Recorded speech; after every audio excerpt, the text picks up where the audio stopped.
نحمدہ و نصلی علی رسول کریم۔ ایک سوال راولپنڈی سے ہمارے پاس ہے کہ کیا ہم الیکشن میں ووٹ ڈال سکتے ہیں؟ دیکھیں، ووٹ ڈالنا ایک بہت ہی ام، اہم ایک امانت ہے۔ تو اس میں اس بندے کو آپ ووٹ ڈالیں کہ جو آپ کے لیے کام کرے، معاشرے کے لیے کام کرے۔ تو معاشرے کے لیے کام کرے، لوگوں کے کام کروائے، تو اور اہل بھی ہو، اور پڑھا لکھا بھی ہو، سمجھدار بھی ہو، کرپشن نہ کرتا ہو، لوٹ مار نہ کرتا ہو، تو بالکل آپ ووٹ اس کو ڈال سکتے ہیں۔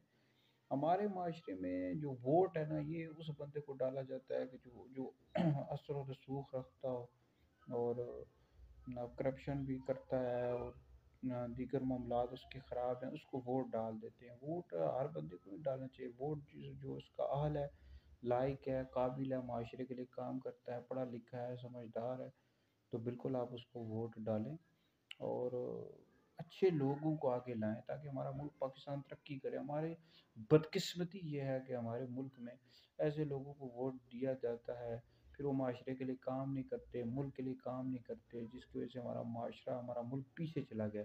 ووٹ بالکل ڈالیں، اور اہل اور سمجھدار لوگوں کو جو معاشرے کے لیے سود مند ہیں، یعنی معاشرے کے لیے اچھا کام کر سکتے ہیں، بالکل ان کو ووٹ آپ ڈالیں۔